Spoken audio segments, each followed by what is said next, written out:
morning, everybody. Thanks for being here today. I'm Ashley K. Slepfold. I'm a partner at the Chandra Law Firm, and we are here today to talk about the case we filed yesterday on behalf of our client Chantel Glass, who's here with us, regarding an attack that she endured at the Cuyahoga County Corrections Center almost a year ago to the day. Ms. Glass was picked up on an old traffic warrant and was booked into the Cuyahoga County Jail. As a mom of three, she needed to let her family know where she was and requested repeatedly to make a phone call. She was told that she needed to wait. She was told no. She was told all manner of things, and then she was told that if she didn't stop asking to make a phone call, she would be tied up and maced. That was a threat that was made by a Cuyahoga County Corrections officer. And when Ms. Glass did not relent in her request to make a phone call to let her family know where she was, they made good on that threat. She was, you can see from the surveillance video that was produced by Cuyahoga County that corrections officers Idris Fareed Clark and Robert Marsh, two individual defendants in the case that we filed yesterday, can be seen bringing a restraint chair into the pod where Ms. Glass was locked up.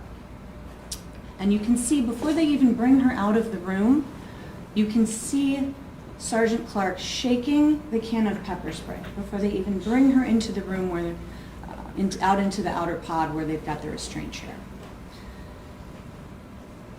They then walk down the hall,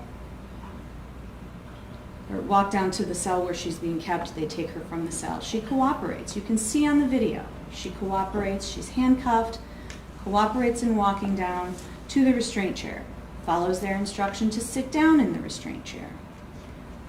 They strap her into the restraint chair across her waist.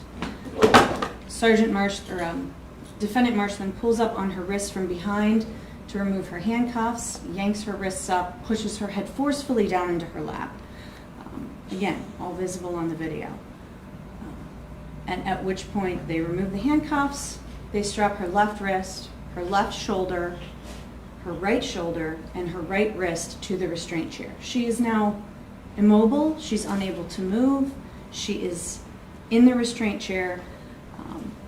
And while Defendant Marsh is tightening the straps, Defendant Clark takes out the pepper spray again and shakes it again, preparing to make good on his colleague's threat to mace Ms. Glass. At this point, it appears from the video that Defendant Clark begins to try to secure the ankle straps in the restraint chair. As he reaches his hand between Ms. Glass's knees, she flinches. She reacts to a strange man putting his hands between her knees. The video shows Defendant Marsh jumping on that instinctual reaction to hit Ms. Glass. He could have easily stepped back. He could have easily gotten himself out of what he could have unreasonably perceived as being in harm's way. But instead he chose to attack a woman who was tied to a chair. Sergeant Clark, not to be outdone, finally gets to use the pepper spray. He's repeatedly shaken, despite Ms. Glass being compliant throughout the entirety of the events thus far. Defendant Clark empties a can of pepper spray in Ms. Glass's face. And these two were not the only corrections officers in the room at the time. As you can see from the video, there were multiple others. And what strikes us from that video footage is that none of them seem alarmed by what's happening. It does not seem out of the ordinary to them.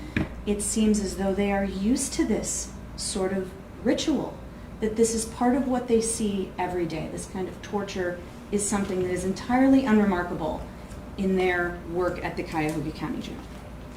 Now, what was released, video of Ms. Glass's attack was released to Cleveland.com some months ago, maybe early last month.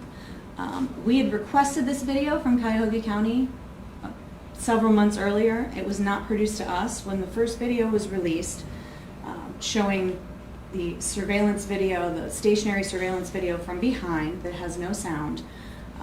We filed an action with the Ohio Supreme Court to seek the release of the records to us in mandamus. And through that process, we've obtained body camera footage from defendant Idris Fareed Clark. The body camera footage is only after the attack. So Clark chose to have his body camera off during the initial attack on Ms. Clark. He turned it on for whatever reason after the attack concludes, and it shows the deliberate indifference of his colleagues, the callousness, the lack of attention to her pain and suffering. But it also captures the protocols and procedures that they employed after using the pepper spray on her face. You can see them delaying unnecessarily the beginning of decontamination procedures. You can hear her screams. It is hard video to watch, I will caution you, but you can hear her begging them, explaining that she has asthma, explaining that she's having trouble breathing, and they are completely unaffected by this. After delaying decontamination, they ineffectively decontaminate her. You can see from the videos that defendant Clark spent more time pepper spraying Ms. Glass than he spent rinsing the pepper spray from her face. You can see defendant Clark wheeling Ms. Glass around in the chair, tilted backwards, her soaking white dress hiked up to her hips. And no one seems alarmed by this. It is truly disconcerting that employees of the Cuyahoga County Jail who are working on our dime, who are working on behalf of this community, have no empathy, have no visible compassion displayed for this woman as she's evidently suffering. Now, throughout her time, the remaining 2 days that she spent in the county jail before the outstanding warrant was indicated, New Jersey indicated they didn't want her on the old warrant anyway, she was given no soap, no opportunity to shower, no change of clothes. She experienced intense burning from the pepper spray residue that was not removed, that they made no effort to try and remove. Now, 20 years ago, we would have heard a story like this and thought, there's no way that could have happened. There's no way people could behave in this manner, just this kind of casual cruelty. But the video doesn't lie. Now we have the video to show us what exactly happened. And we only have those videos because we had to file an action with the Ohio Supreme Court. The county took active steps to avoid providing these records that are public records that show exactly what their employees are doing during their workday in the Cuyahoga County Jail.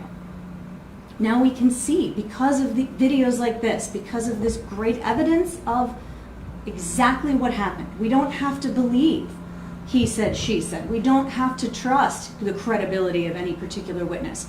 We have videos upon videos that show exactly what took place, that show exactly how they behaved, that there was no justification for engaging in the restraint, no justification for engaging in the pepper spraying, and the way that the employees, one after another, chose to react. As Ms. Glass was wheeled into the medical infirmary, we can see that even the medical providers in that space, such as Nurse Diane Lessman, who was the person who, quote unquote, cared for Ms. Glass that day, you can see her joking and laughing with corrections officers. You can see them winking. She winks at Sergeant Clark as he asks if she's done, if Ms. Glass is done, if she can be wheeled out. She is crying out in pain. She is begging them not to kill her, and somehow the nurse, even the nurse, is indifferent to this. It is very disturbing to watch these videos. You can see Nurse Lessman's face and the faces of the other Cuyahoga County Corrections employees who are pictured. Are we pictured? That's right. This is what we've got down here. These are all still shots taken from defendant Idris Fareed Clark's body camera footage. This is how his colleagues are reacting to seeing Ms. Glass screaming in pain. You can hear her screams on the video, and this is the reaction of the employees of the Cuyahoga County Correction Center. This is the face of deliberate indifference in this county. Now, we are gratified that two of the individuals involved, Defendant Marsh and Defendant Clark, have been indicted. Defendant Clark has been indicted for felonious assault, interfering with civil rights, and unlawful restraint. Defendant Marsh has been indicted for assault, interfering with civil rights, and unlawful restraint. Those cases are progressing through the criminal system, and Ms. Glass is determined to hold every individual who is responsible accountable. All incarcerated citizens in our community have the right to be treated with dignity and respect by the people that we pay to ensure that they're cared for. The time for looking the other way is over. We are going to ensure that Ms. Glass and anyone else who's been in a similar situation, and we know that there are many of them, is heard. And we're going to give Ms. Glass an opportunity to be heard right now. She's going to read a brief statement. She will not take questions, and then if you have any questions, I can jump back in and answer them. So go ahead, Chantal.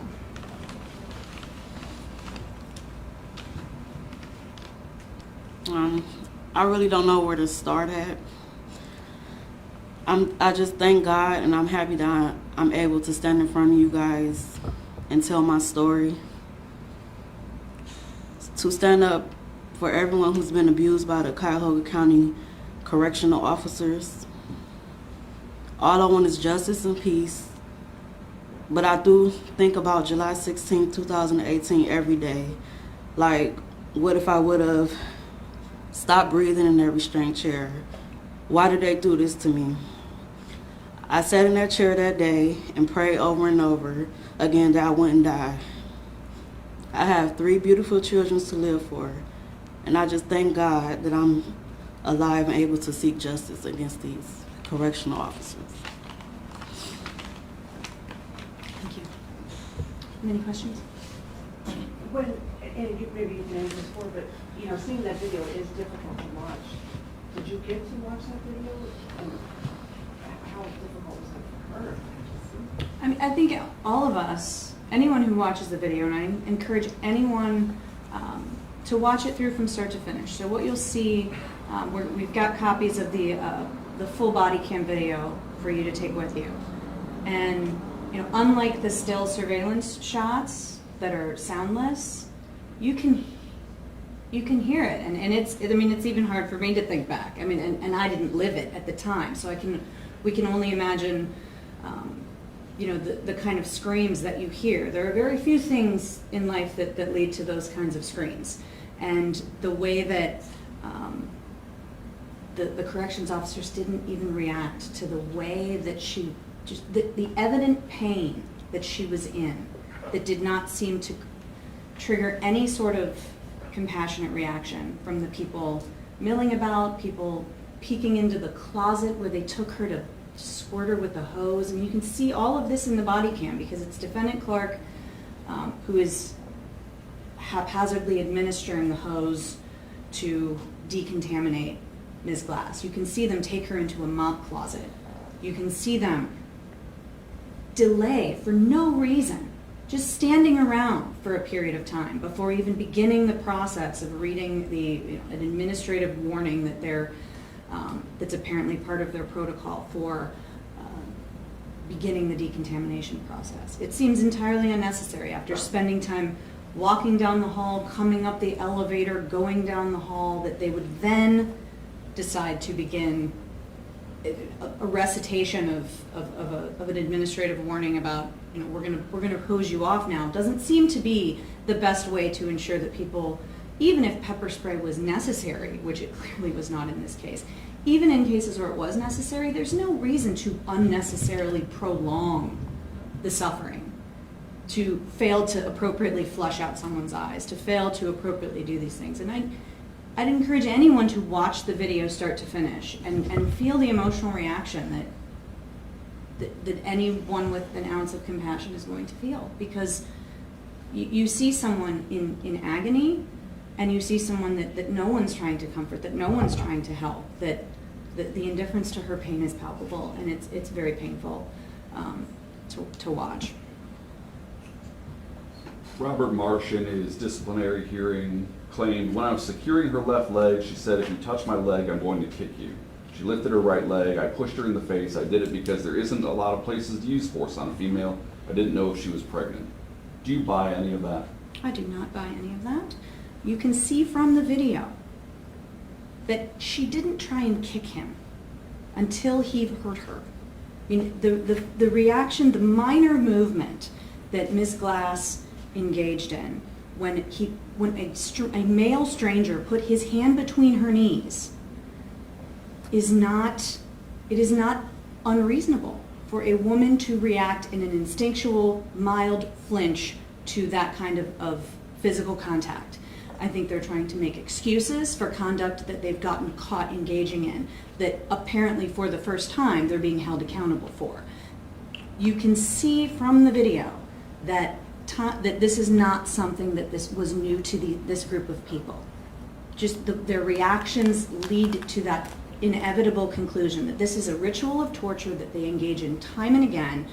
I expect that they'll make any number of justifications to try and make it okay that they did this, but the video does not lie. The way that these people behaved is unacceptable. The video does not lie. Why is Ms. Glass not answering any questions? This has been an extremely difficult process for our client, and to be in a position that most folks are not typically engaged in responding to the media. We want to ensure that this doesn't overly traumatize her beyond what's already taken place. So we want to make sure that we are, she'll do her speaking in court. She is going to be a witness in the criminal process if there is that sort of, if it goes to a trial in the criminal matter, and so she'll do her speaking in court. The civil complaint outlines other instances, some that have been indicted, some that haven't, at least to date. Do you believe this backs up your claims that this was an atmosphere and this was just the way they did business inside the jail? Some of the instances of other abuses of incarcerated citizens in the Cuyahoga County Jail that we detail in our complaint, and it's only some of them, it demonstrates the type of callous indifference that you can see in the video, both the surveillance video, the silent surveillance video, and the body camera video. And it's consistent. We hear from good corrections officers who want to be part of the solution, who are scared of colleagues who are not, who are abusive to inmates, and the good corrections officers are scared that they will be injured, retaliated against, have some consequence amongst their colleagues if they speak out about this kind of behavior. This isn't something any decent person would be troubled to be in this kind of an environment. And we know that there are good corrections officers out there, and we encourage them to continue to let us know when they have evidence of these things happening, when they witness this stuff. It's something that has happened time and again. The U.S. Marshals found that a history of an atmosphere of punitive violence against inmates was something that was problematic in this space, and it's something that needs to be addressed. It's a culture change that has to happen, and this is what Cuyahoga County has nurtured and tolerated and even encouraged by folks in positions of authority failing to take steps when these instances come to light. What, if anything, have you guys been able to learn about Officer Rob Marsh's disciplinary history in similar instances? I understand that some folks have received public records from Cuyahoga County regarding Officer Marsh, regarding Sergeant Clark. Cuyahoga County continues to withhold those records from us. We've made public records requests months ago. We will continue to follow up in our efforts to secure those records and to ensure that transparency is the story in the way that our county is carrying out the public's business. To be clear, she was held a total of 3 days and was never charged? She was held for 48 hours. Okay. She was brought in on the 16th of July. She was released on the 18th. She was never charged. The old warrant from New Jersey was not something that New Jersey, I mean, it's many years old. It wasn't something that New Jersey had any interest in pursuing. So she was released. There were no charges either stemming from any previous activity or anything that she did inside. Oftentimes you see in cases where someone has been, where excessive force is employed against someone that, they start with all manner of charges to suggest that the person has, deserved it and that it was something that the person brought upon themselves, but that's not something that they can do when it's all captured on video. Did she ever receive a bill or anything from the jail afterwards for anything that took place? In some cases, there could be billing. Was there any? No. Was she left in the white dress throughout that time, or were you given a jumpsuit at some point and then? No, Ms. Glass was left in the same clothing that she was pepper sprayed in, and you can see the pepper spray residue, the sort of orangish red on her white dress in the body cam video.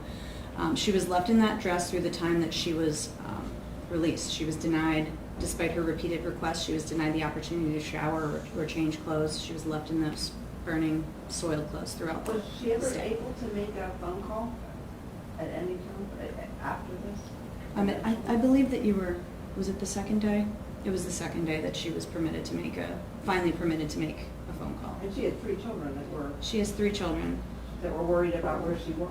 Yeah, little kids without their mom is not something that's an easy thing to do. So you want to let the kids know, you want to let dad know where mom is. That's something that I think everyone can understand. I'm a fee square from WCPN, and I'm sorry I'm late, so I'm going to ask a couple of questions to Sure. catch up. How did why did they run her in the first place? How did the news about the warrant come up in the first place? So Ms. Glass's sister was having, it was a little bit of a family crisis. They were at her mother's house. Her sister had engaged in some self-harm, and police were called. And it seems that police ran, a warrant check on everybody who was present for this family crisis. Is that usual or unusual to do? I think you might have to ask Cleveland Police then. When questioned as part of his disciplinary hearing, Officer Marsh, have you ever done something like this before? He replied, no. The disciplinary records show that's not the case.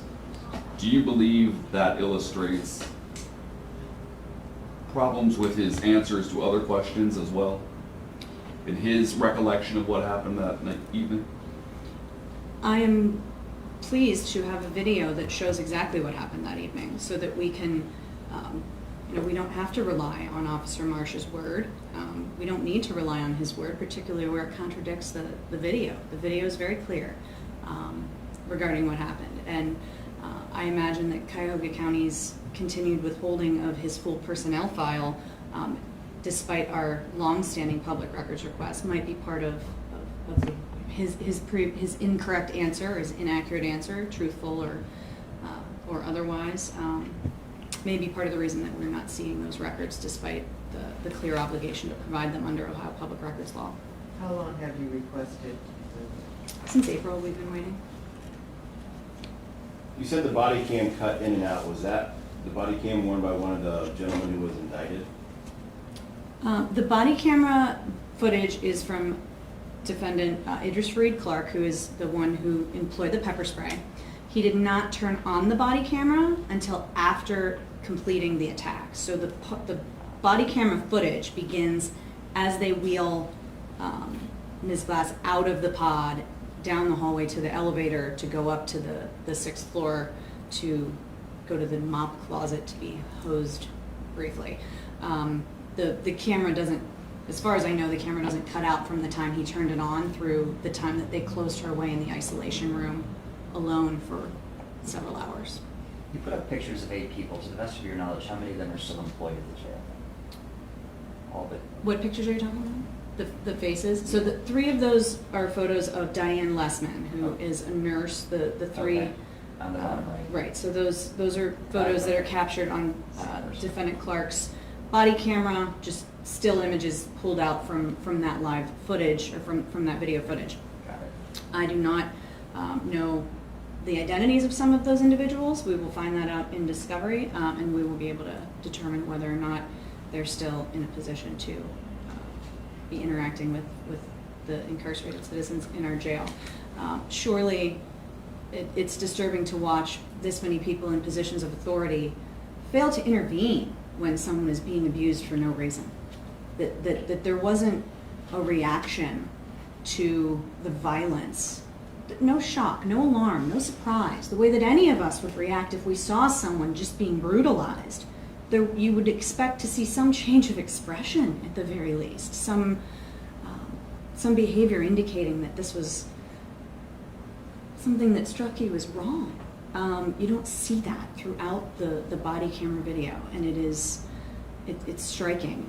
And so we look forward to seeing who remains part of the workforce at the jail, and what steps have been taken to train them to respond appropriately in this kind of a situation where someone is brutalizing one of our incarcerated citizens. Let me ask you a couple of questions.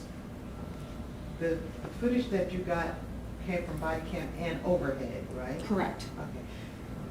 Then there was a time when she was taken to the co-ed dispensary, as I understand. Was she the only female there, or were there other women there? Or what was the composition when she was wheeled into the dispensary?